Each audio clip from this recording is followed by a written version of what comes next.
예, 하나님 말씀을 보겠습니다. 하나님 말씀은 구약성경 시편 12편 1절에서 8절 말씀입니다.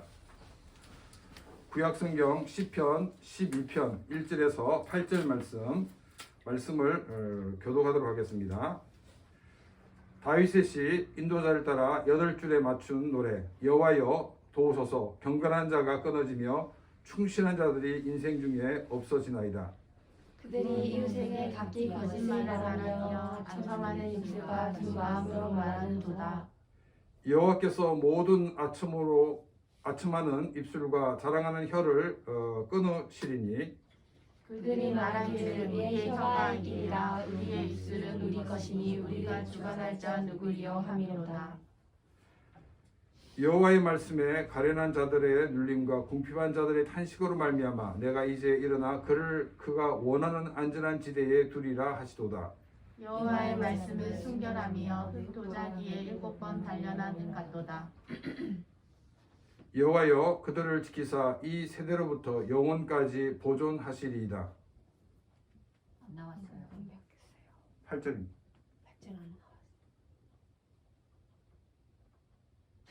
안 네, 오늘은 8절. 비열한 인생 중에 우리를 받을 때 악인들이 곳곳에 날뛰는 도다. 아멘. 네, 오늘 수신 상태가 좋지 못해서 지금 예배가 우리 평소에 드리는 예배가 패턴이 좀 달라지는 바람에 모두가 다 이렇게 긴장하고 다니면서도 굉장히 우왕좌왕하고 있습니다. 예, 우리의 삶에서 필요한 그런 많은 요소들이 있습니다. 그런데 우리에게 필요한 그런 많은 것들 가운데 제일 필요한 게 무엇인가 라고 우리가 생각해 볼 때 많은 것이 있겠지만 저는 이 균형감이라고 생각이 듭니다. 우리가 아무리 그 옳은 생각을 가지고 있어도 이 균형감이 상실되게 되면 많은 사람들에게 오히려 피해를 줄 수 있기 때문입니다. 성경이 우리에게 말하고 있는 것이 뭐냐면 좌로나 우로나 치우치지 말라고 말씀하고 있습니다. 이 말씀은 우리가 어떤 그 정치적으로 중도적인 입장을 취하라는 말이 아니라는 것입니다. 무엇을 하든지 우리가 이 편향되지 말라는 것입니다. 무엇을 하든지 우리가 균형감을 잃지 말라는 것이 바로 이 말의 의도입니다. 우리가 이제 기독교 역사를 보게 되면 사실 이렇게 균형감을 잃은 그런 사건들이 많이 있습니다. 그 가운데서 그 주기적으로 또 반복적으로 일어나는 것이 있습니다. 그게 뭐냐면 이 율법주의와 복음주의와의 그런 그 대립입니다. 이 율법주의는 행위를 강조하고 복음주의는 믿음을 강조합니다. 그런데 이 믿음과 행위는 이 불과 분리의 관계인 동전의 이 양면과 같은 것입니다. 우리는 믿음을 뿌리라고 말할 수 있고 또 행위는 열매라고 말할 수가 있습니다. 뿌리가 있으면 열매를 맺게 됩니다. 또 뿌리가 없이 열매는 맺을 수가 없다는 것입니다. 그래서 이 믿음과 행위는 서로 의존적이면서 또한 서로 보완적인 것입니다. 그런데 어떤 때는 이 율법주의로 흘러서 믿음으로 구원받는다는 성경의 원리와 상관없이 이 행위로 구원받는 것처럼 말하여지기도 하였습니다. 이제 이 율법주의가 아주 극점에 달하게 되면은 여기에 대해서 그 사람들이 반대를 하고 믿음으로 구원받는 것을 굉장히 강조하는 것 같은 운동이 일어나기 시작합니다. 분명히 율법주의가 성경과는 그 같은 다른 모습이지만은 사람들은 그 율법주의를 따르고 그 율법주의에 젖어들고 그런 가운데서 행위를 강조하다가 결국 극집에 달았을 때 다시금 이 복음주의 운동이 일어나는 것을 우리가 보게 됩니다. 그런데 이 복음주의도 사람들이 잘못 이해할 경우 어떤 게 있냐면 믿음으로 구원받았으니까 우리의 삶은 아무런 문제가 없다. 이런 이 율법 폐기론까지 나가게 됩니다. 이런 모습으로 살게 되면 사람들의 삶이 엉망이 됩니다. 그러한 가운데서 또 어떤 운동이 일어나냐면 회개 운동이 일어납니다. 또 행위를 강조하는 것 같은 운동이 일어나게 됩니다. 그런데 이 운동도 처음에 의도와는 다르게 또 변질되어서 율법주의에 빠지고 만다는 것입니다. 이렇게 되는 것이 뭐 때문이냐면 바로 균형감을 잃어버렸기 때문입니다. 성경이 우리에게 분명히 가르치고 있는 것은 우리가 구원받는 것은 우리의 행위나 공로가 아니라는 것입니다. 예수님이 나의 죄를 지시고 십자가에서 죽으시고 부활하신 것을 믿음으로 우리는 구원을 받습니다. 그래서 믿음을 뿌리로 보는 것입니다. 구원받은 사람들은 그들의 삶을 통하여 예수 그리스도의 형상을 이루어 가야 됩니다. 우리의 생각도 바뀌어야 되고 또 우리의 삶도 바뀌어져 가야 하는 것입니다. 그래서 이 행위를 열매라고 표현을 하고 있습니다. 성경은 우리에게 뭐라고 얘기하고 있냐면 우리 속에 계신 성령께서 우리를 변화시켜 나가신다라고 말씀하고 있습니다. 뿌리를 통해 열매를 맺게 하신다는 것입니다. 이전에는 죄를 짓는 것을 죄라고 생각하지 않고 죄를 지었습니다. 또 죄를 짓더라도 아주 즐거운 마음으로 죄를 지었습니다. 그런데 예수를 믿고 난 다음부터는 죄를 짓는 것에 양심의 거리낌을 가지게 됩니다. 그래서 죄를 점점 멀리하게 됩니다. 구원받은 사람이라면 그들의 삶도 변화될 수밖에 없다는 것입니다. 우리가 구원받기 위해 노력하는 것이 아니라 구원받은 사람이기 때문에 열매를 맺어야 한다는 것입니다. 우리는 시편을 묵상하면서 시편에서는 우리의 삶의 모습에 대해서 언급하고 있는 것을 알 수가 있습니다. 이것은 행위로 구원받는 것을 강조하는 것이 아니라는 것입니다.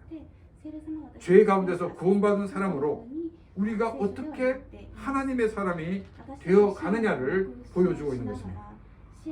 그런데 우리가 이 나라마다 민족마다 각자 고유의 문화가 있습니다.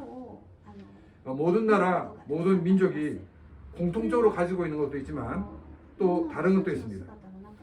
어느 민족이나 또 어느 나라이든지 살인이나 이 도둑질은 죄라고 말하고 있습니다. 근데 결혼의 경우에는 이 근대까지 아시아나 아프리카 같은 경우에는 그 일부 다치제의 문화가 있었습니다. 근데 유럽의 경우에는 이 기독교의 영향으로 공식적으로는 일부 일처제의 그런 문화가 있었습니다. 이처럼 우리가 피부가 다르고 사는 곳이 달라도 모두가 인간이기 때문에 인간으로서 가지고 있는 공통점이 있기 마련입니다. 그렇지만은 각자의 삶의 환경이 다르고 또한 역사가 다르기 때문에 차이점도 존재하고 있다는 것입니다. 그런데 이 문제는 뭐냐면 이 대부분의 사람들은 자기들의 문화의 입장에서 모든 것을 이해하고 있다는 것입니다.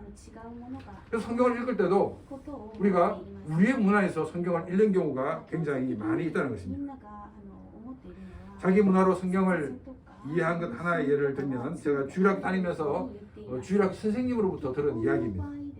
제가 한번 말씀을 드린 것으로 알고 있는데 이 사사 시대에 이 드보라라는 이 여자 사사가 있었습니다. 이 여자 사사가 가나안 군대와 싸움을 하는데 그 가나안 군대의 장군의 이름이 뭐냐면 시스라입니다. 시스라. 근데 큰 승리를 얻고 난 다음에 드보라가 노래를 부릅니다. 근데 그 노래에 이런 내용이 나오는데 적의 장군이 시스라가 도망을 갑니다. 그래서 누구의 집에 가냐면 헤벨이라는 집에 숨어들게 됩니다. 이때 헤벨의 아내의 이름이 누구냐면 야일이라는 여자입니다. 근데 시스라가 이제 야일에게 마실 물을 좀 달라고 이렇게 얘기를 합니다. 이때 야일은 우유를 내어줍니다. 근데 우유를 내주는데 성경에 뭐라고 얘기하면 엉긴 우유를 귀한 그릇에 담아 주었다라고 되어 있습니다. 저희 주일학교 선생님은 뭐라고 말씀하시냐면 이 야일이라는 이 여인이 시스라가 적의 장군이니까 그래서 미워가지고 이 썩은 우유를 줬다 이렇게 설명을 하였습니다. 왜냐하면 그 당시에는 요구르트가 없었습니다. 요구르트가 제가 대학생이 되고 난 이후에 요구르트가 우리 한국에서 판매가 되었습니다. 왜 놀라십니까? 그때 이제 우유 배달을 했는데 처음 요구르트 나왔다고 시식을 하라 해가지고 한 적이 있습니다. 그래서 제가 기억을 하고 있습니다. 썩었다고 버리고 그래. 예. 처음에는 말씀하신 것처럼 뭐 썩었다고 버렸어요.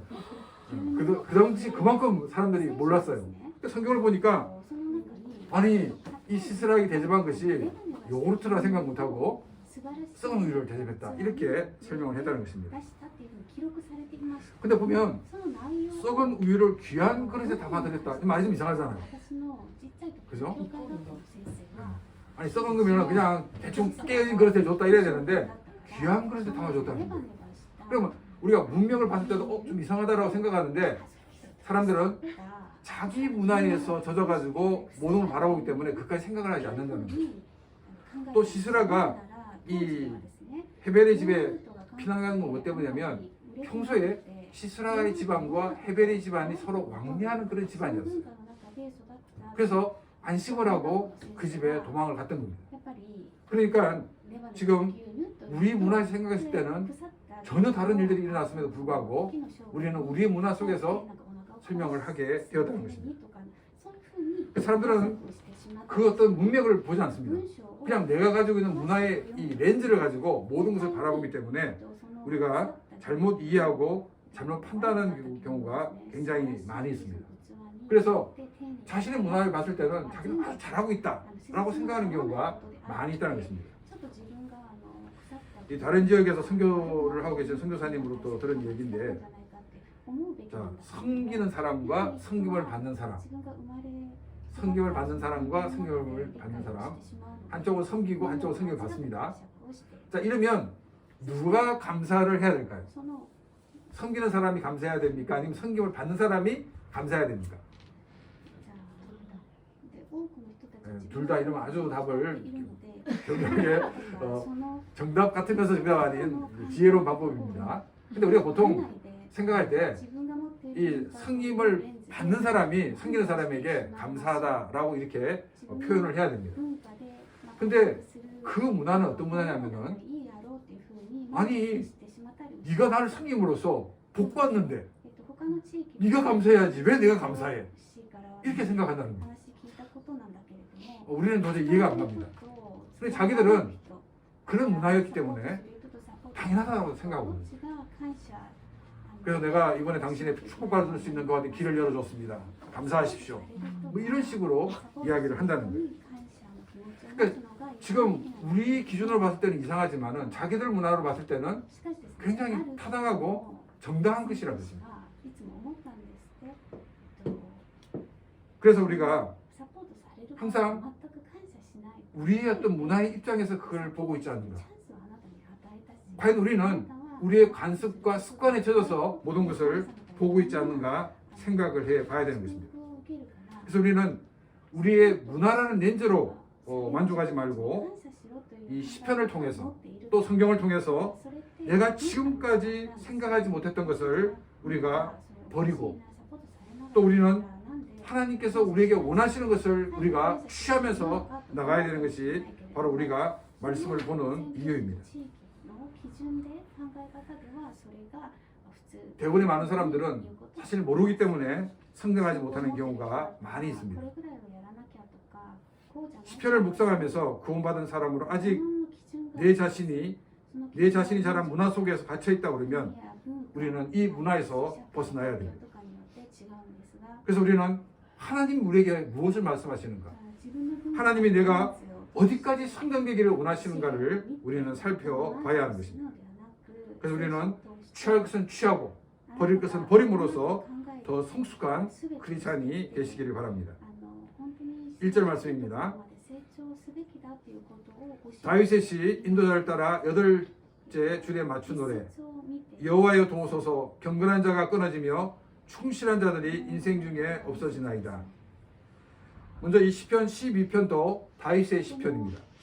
지난주에 짧게 말씀을 드린 다윗의 생애를 생각하면서 이 시편을 묵상해야 될 것입니다. 그리고 이 8째 줄에 맞춘 노래라는 것은 이 낮은 옥탑으로 부르라는 것입니다. 이것은 시편 12편이 아주 엄숙한 분위기의 노래라는 것을 우리에게 알려주고 있습니다.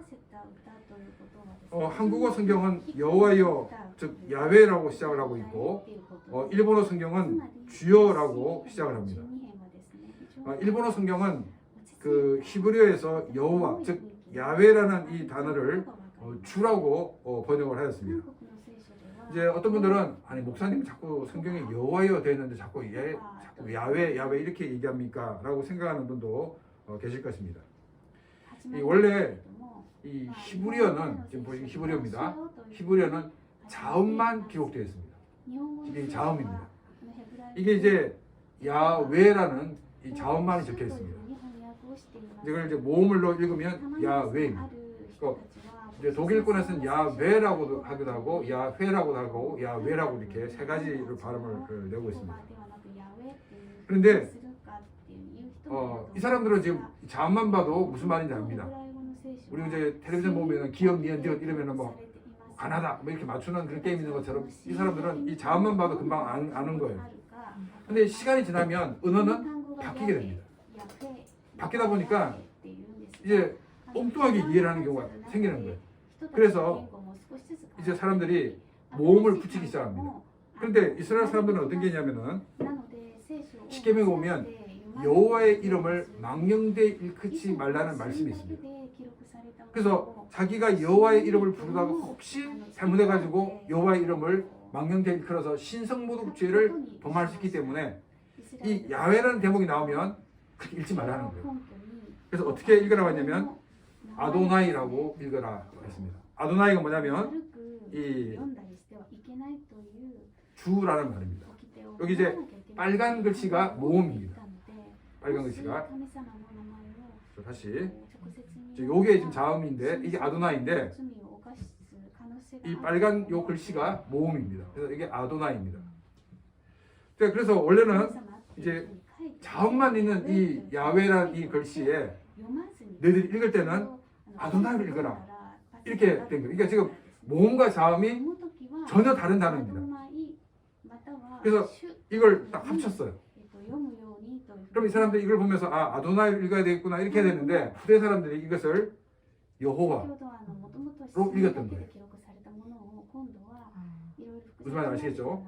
이 때문에 원칙으로 얘기하면은 야훼라고 읽는 게 혹은 야훼라고 읽는 게 정확한 표현입니다. 그래서 이제 우리가 여호와라고 이렇게 됐더라도 야훼라고 볼 수 있는 그와 같은 센스가 있어야 됩니다. 자, 이 구약 시대에는 야훼라 쓰고는 아도나이로 읽는다 했습니다. 이런 전통을 따라서 일본어 성경은 야훼라는 단어를 주라고 이렇게 번역을 하고 있습니다. 그래서 이제 설교 시간에 보게 되면 이렇게 빨간 주가 나오는 것은 원래는 여호와라는 그러니까 히브리어는 야훼라는 단어다 하는 것을 여러분 기억을 하시기 바랍니다. 왜 야훼라는 단어가 중요하냐면은 야훼라는 단어가 나올 때는 하나님과 하나님 백성의 그 관계를 얘기할 때 야훼라는 단어가 나오고 있습니다. 그리고 약속하시고 그 약속을 이루시는 하나님을 강조할 때 이 야훼라는 단어가 나오고 있다는 것입니다. 그래서 야훼라는 단어가 나오면 약속하시고 그 약속을 이루시는 하나님 그리고 하나님과 하나님 백성의 관계 이것을 생각하면서 우리가 그 단어를 봐야 될 것입니다. 자, 그리고 이제 영어 성경을 보게 되면 NASB 영어 성경을 보게 되면 이 한국어 성경과 일본어 성경과 좀 다른 점이 있습니다. 뭐냐면 이 일본어 성경이나 한국어 성경에는 야훼요 혹은 주여라고 시작되는데 영어 성경은 헬프로 되어 있습니다. 도와주소서라고 시작을 하고 있다는 것입니다. 지금 이 영어 성경이 그 히브리어 성경의 어순과 같습니다. 지금 도와주소서 이렇게 말하는 것 자체는 너무나도 도움이 절박하다는 것을 우리가 알 수가 있습니다. 여러분 도와주세요 라고 얘기했을 때 서로는 길게 하고 도와주세요 라고 얘기하지 않습니다. 서로는 길다는 것은 여유가 있다는 것입니다. 물에 빠진 사람이 도와주세요 그러지 누가 저 이런 사람인데 저를 도와주세요 이렇게 얘기합니다. 그러니까 지금 이 도와주소서라고 시작하는 것은 아주 절박한 그런 상황이었다 하는 것을 알 수가 있습니다. 그럼 왜 다윗은 이런 절박한 상황에 놓여 있는가를 말하냐면 경건한 자가 끊어지며 충실한 자들이 인생 중에 없어지나이다 라고 얘기하고 있습니다. 여기 이 경건한 자 그리고 충실한 자는 우리가 큰 넓은 의미로는 다 믿는 자들을 말하고 있습니다. 근데 이제 이 경건이란 이 단어가 이제 일본어 성경에는 그 주님의 자비로 사는 사람이라고 이렇게 되어 있는데 영어 성경과 한국어 성경은 이게 경건으로 이렇게 번역을 하고 있습니다.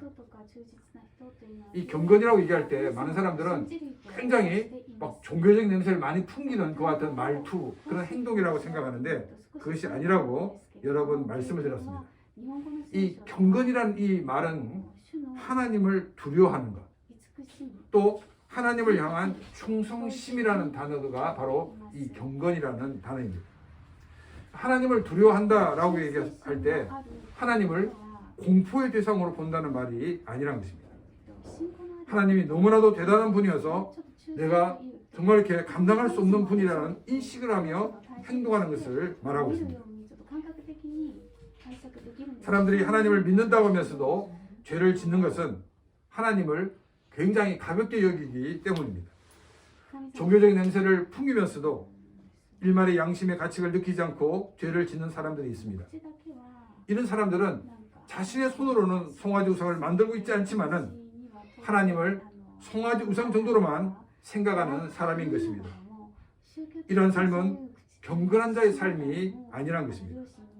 또 경건은 하나님을 향해 충성을 하는 것이라고 우리는 말할 수가 있습니다. 그러니까 이제 민주주의가 발전하면서 충성이라는 이 단어를 굉장히 전근대적이고 또 전체주의인 것이라고 이렇게 생각을 합니다. 근데 막상 전쟁이 일어나면은 사람들에게 민주주의를 지키기 위해서 우리는 전장에 나가야 된다 이렇게 얘기를 합니다. 근데 이것도 충성심이 없고서는 불가능한 일입니다. 전근대적이고 전체주의적인 것이라고 치부해 놓고는 위기가 놓이게 되면 충성심을 요구하는 것이 바로 21세기에 모순된 모습입니다. 우리가 잘 알고 있는 충성이라는 이 단어, 이것은 결코 나쁜 단어가 아닙니다. 특히 충성의 이 충자는 어떤 단어입니까? 가운데 중자에 마음 심자입니다. 우리 인생의 가장 가운데 두고 최선을 다하는 것이 바로 충성이라는 것입니다. 하나님의 은혜로 구원받은 것을 믿는 사람이라면 하나님을 자기의 인생의 중심에 두고 최선을 다하는 것은 너무나도 당연한 것입니다. 그런데 다윗은 이런 경건한 자가 끊어졌다고 그 상황을 우리에게 말하고 있습니다. 그리고 충실한 자들이 없어졌다라고 말하고 있습니다. 이 충실한 자는 바로 믿음을 가진 사람이라는 것입니다. 믿음을 가지고 믿음으로 사는 사람을 찾기가 힘든 그런 세상이다라고 다윗은 우리에게 알려주고 있습니다. 2절입니다. 그들이 이웃에게 각기 거짓을 말하며 아첨하는 입술과 두 마음으로 말하는도다. 여러분, 이 아첨과 종교 이 두 단어는 정반대의 단어인데 나타나는 현상은 어떻게 보면 좀 비슷한 것 같은 모습들이 많이 있습니다. 이 종교라는 것은 정말로 마음으로부터 우러나오는 것이지만 아첨은 그렇지 않습니다. 그렇기 때문에 굉장히 거짓말이 사실 많이 포함되어 있습니다. 마음으로는 그 사람을 정말 죽이도록 믿고 죽일 정도로 믿지만은 그렇지 않은 척 이렇게 가지고 있는 두 마음을 가진 것이 바로 아첨입니다. 또한 이 아첨의 특징이 뭐냐면은 이 아첨은 힘없는 사람 앞에 하는 것이 아첨이 아닙니다. 힘 있는 사람 앞에서 하게 됩니다. 힘 있는 사람 앞에 이렇게 아첨을 하는 이유가 무엇입니까? 이 사람으로부터 무언가를 얻기 위해서입니다. 이것은 너무나도 비굴한 모습입니다. 그러나 존경에서 나오는 행동은 무언가를 얻기 위한 것이 아닙니다. 존경에서 우러나는 행동이기 때문에 정말 실제 자기의 마음과 일치하는 것 같은 것이기 때문에 결코 거짓말이 아닌 것입니다. 3절입니다. 여호와께서 모든 아첨하는 입술과 자랑하는 혀를 끊으시리니. 이 3절은 일본어 성경에서는 아첨하는 입술과 자랑하는 혀를 멸해달라고 하나님께 청원을 하고 있습니다. 하나님께 기도를 하고 있습니다. 그런데 한국어 성경에서는 야훼께서 아첨하는 입술과 자랑하는 혀를 끊으신다라고 얘기하고 있습니다. 지금 일본어 성경과 한국어 성경의 차이점이 뭐냐면 일본어 성경은 이렇게 해주십시오 이렇게 간청하는 것이고 이 한국어 성경은 하나님 이렇게 하실 것이다 이렇게 표현되어 있습니다. 실제로 이 원어 성경은 일본어 성경의 그 번역대로 되어 있습니다. 그러면 한국은 왜 이렇게 번역했는가 라고 생각할 때 이 성숙한 믿음을 가진 사람은 하나님 저 인간 벌받게 해주십시오 라고 기도하는 것은 조금 맞지 않다라고 생각했기 때문에 이렇게 번역을 하지 않았나 생각을 해볼 수 있습니다. 그런데 성숙한 믿음을 가진 사람은 무조건 악한 사람들을 용납해주고 용서해주라는 것이 아니란 것입니다. 이 잘못한 사람이 자기의 잘못을 인정할 때 그때는 무조건 용서해주지만 만약 그 사람이 자기의 잘못을 인정하지 않으면 용서해줄 수가 없습니다. 우리가 그 사람을 무조건 용서해줄 경우에는 우리는 오히려 악을 방조하는 것입니다. 악을 키우는 것입니다. 악한 사람들은 악을 행한 거기에 대한 벌을 받아야 됩니다. 왜냐하면 벌을 받음으로써 자신이 무엇을 잘못했는가 자신을 돌아볼 수 있는 기회가 되기 때문입니다.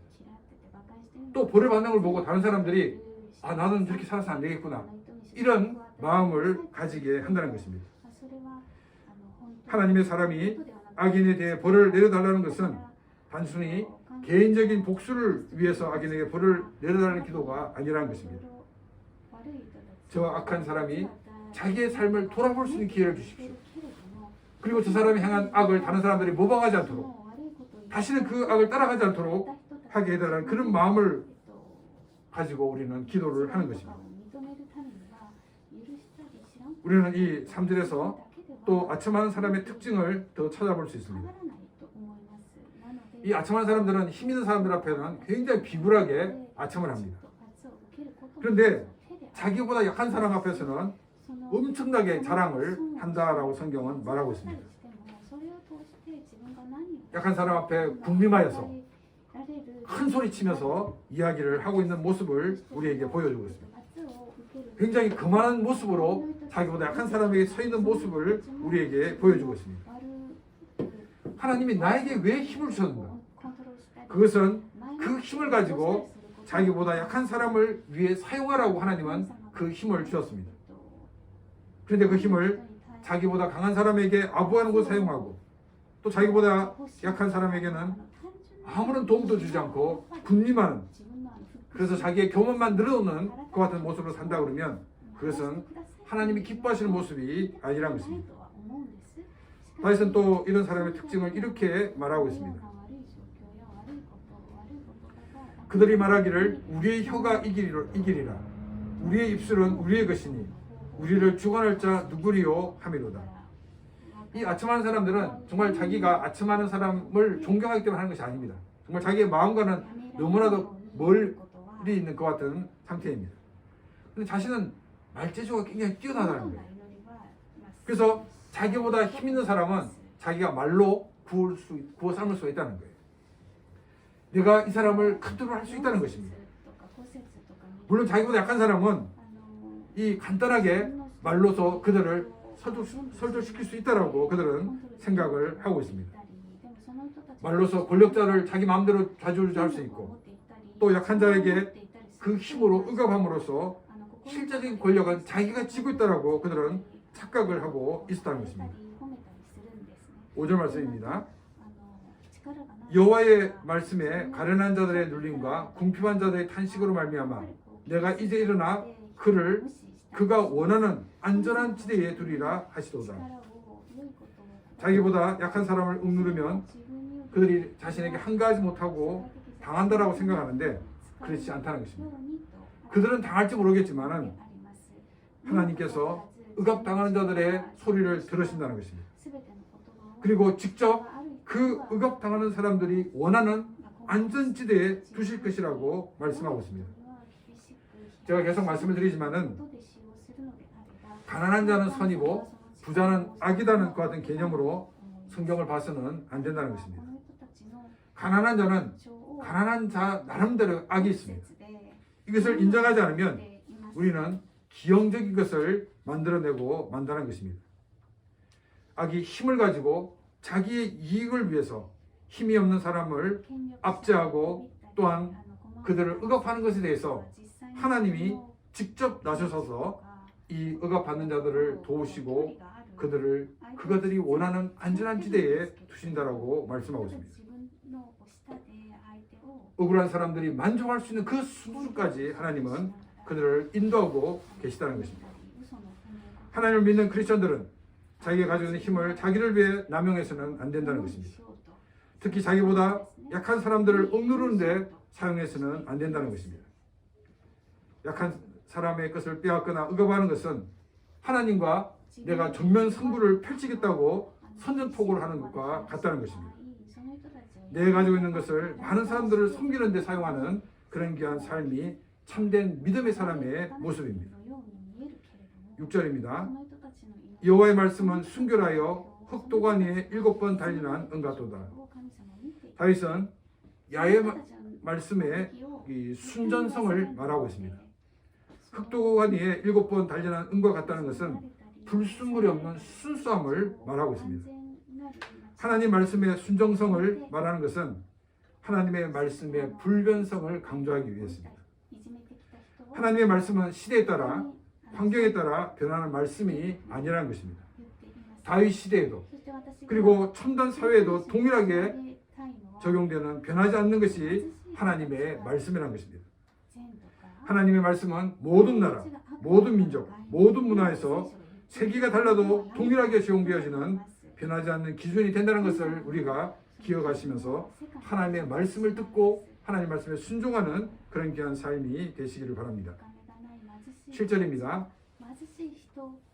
여호와여 그들을 지키사 이 세대로부터 영원까지 보존하시리이다. 다윗은 강한 자들이 힘을 가지고 약한 자들을 억압할 때 하나님께서 그들의 탄식과 눌림을 들으시고 탄식과 눌림을 받은 자들을 영원까지 지켜주신다라고 말하고 있습니다. 힘이 있다고 힘을 남용하는 것은 하나님과 반대편에 서게 되는 행동인 것을 우리는 기억해야 됩니다. 하나님은 억울한 일을 당하는 사람의 편이십니다. 그럼 우리는 어느 편에 서는 것이 바른 모습일까요? 우리도 하나님과 같은 억울한 일을 당하는 사람의 편에 서야 합니다. 많은 사람들이 억울한 일을 당하는 사람을 손가락질을 한다 하더라도 우리는 그 억울한 일을 당하는 사람 편에 서야 합니다. 억울한 일을 당하는 사람 편에 서는 것은 많은 위험과 많은 손해를 감수해야 됩니다.